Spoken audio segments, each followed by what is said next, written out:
In short, I think we all draw the line at wherever works for us, but it helps to know where you draw the line based on your hardcore convictions.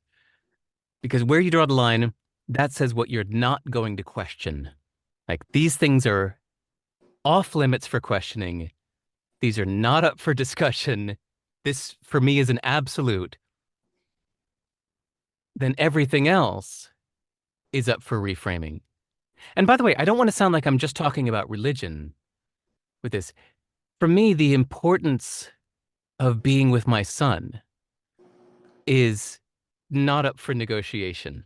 Nobody's going to talk me out of the importance of being a good dad and being there for my kid. No That's, matter. yeah, no matter what, that to me, it might as well just be an absolute law of nature. That's not getting questioned. There are very, very, very few things like that in my life that are off limits for questioning. Like your Um, axiom, so like your right. presupposition. Ooh, good word. Yeah. That's a, Axiom. I don't think I've ever heard anybody say that word out loud before. I've seen it written. oh. I've never heard somebody say axiom. Good word. Um, yeah, everything else is up for reframing. And at least for me, for now, for the sake of this book, that's what I'm on about. And that's what this is all about, is the importance of questioning almost everything. Uh, Love it.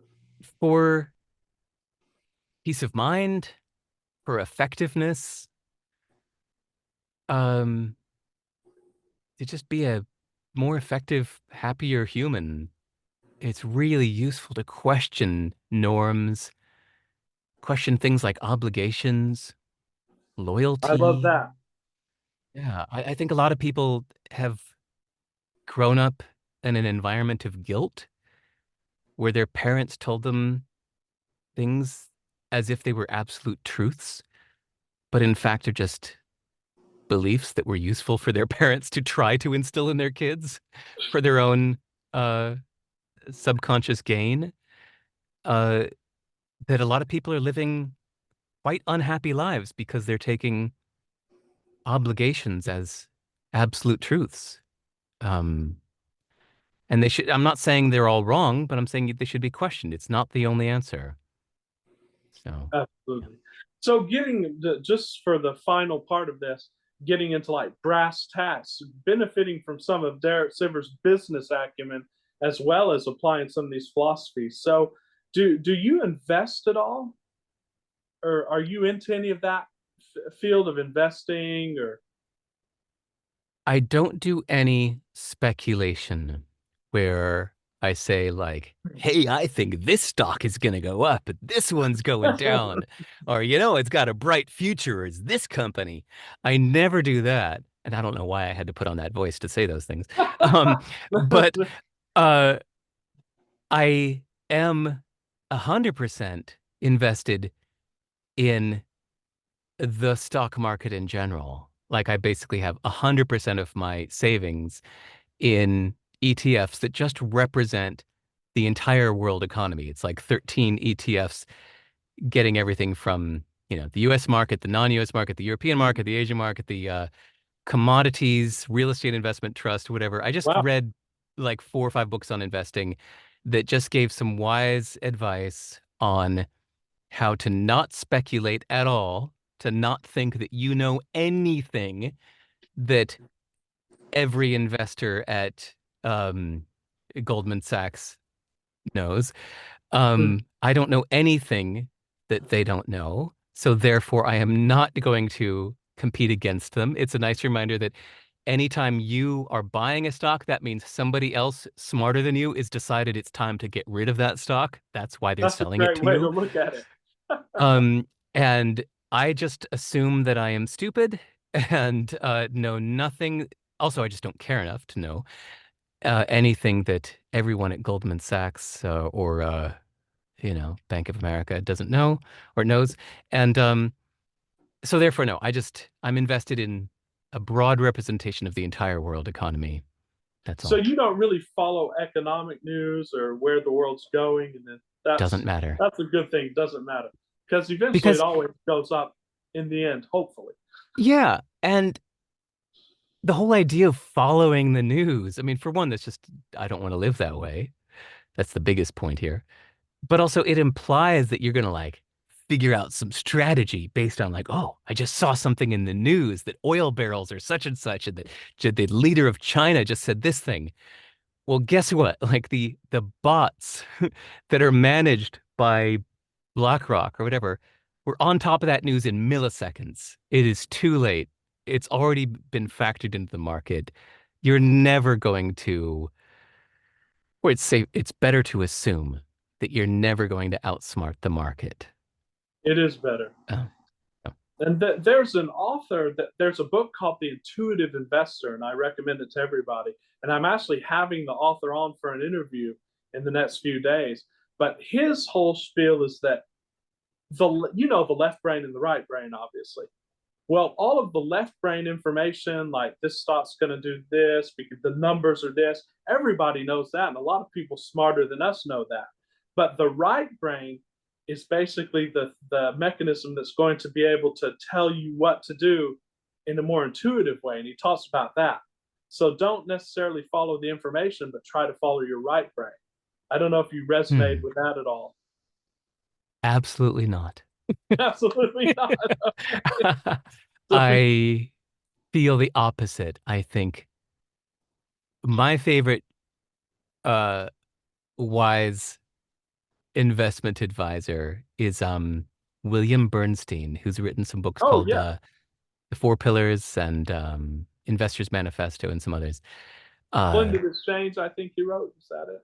yes, yes, I think so. That's That sounds familiar. So the what I liked his point is he said he's actually the one that kind of spelled out this kind of, 13% in this and 26% in that and 7% in this. If you mm, do these ETFs, this will kind of represent a picture of the world economy as a whole with no speculation at all.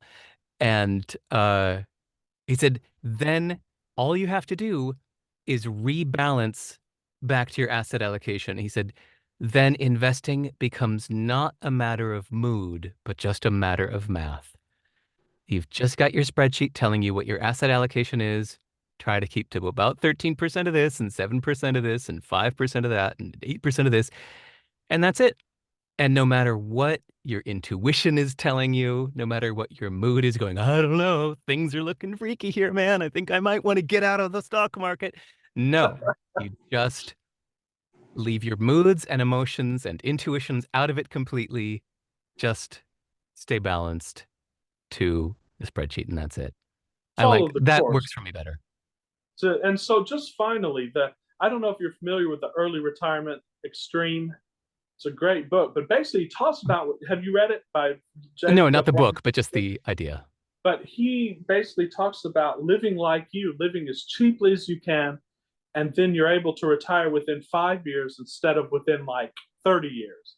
And so, just for a lot of people, a lot of my subscribers watching this channel is about we want to live free, get free from a job and a boss in the shortest time possible, not necessarily be rich, but live a minimalist lifestyle, but a fulfilling lifestyle. How do you recommend someone who has a job, has no savings, can get free from that within like a shorter period, like 5 year period? What are the steps you Hmm. recommend they take? As a business person, as someone who's done it yourself. Actually, I'll bet my job to say here would be more about the mindset difference that you need to make. Like my example of the people I was surrounded with in the circus. I think it would really help to see role models of really happy, productive, unburdened people that you could meet and get a glimpse of their lives to see what it looks like to live this way. Uh, to sell your car that's still worth $25,000 and buy a car that's worth $4,000 and save that $21,000 difference. To realize that you're actually just as happy in a $4,000 car. And in fact, maybe even a little happier knowing that you're being savvy and smart. Uh, I still just, I get great joy out of buying the $5 Domino pizza. Me too. I, I get greater joy than buying the $150 Look at Me meal. Uh, I know that some people get off on that Instagrammy life and look at my glamorous life. Look at me tossing my hair back. Um, that some people really think that's what brings them joy, and they will tell you thoroughly to their core, Javier, this is the life I'm choosing. I like my $150 dinners. I like having the best food in town. This is the lifestyle I want. I will work harder to make $1 million so I can live this lifestyle. This makes me happy. Um, AJ something fast millionaire fast lane. Um uh he put forth his argument somewhere in that book that he said, you know what? I like Ferraris.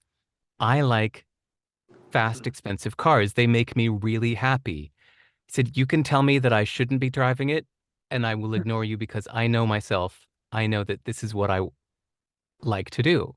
Mhm. So I want to make more money so that I can have crazy, fast, expensive cars. They make me really happy. I'm like, all right, great. If that's really to the core what you want, and that's not some kind of stepping stone to get status, then good for you. You've got expensive taste. So be it. Same with people who love horses.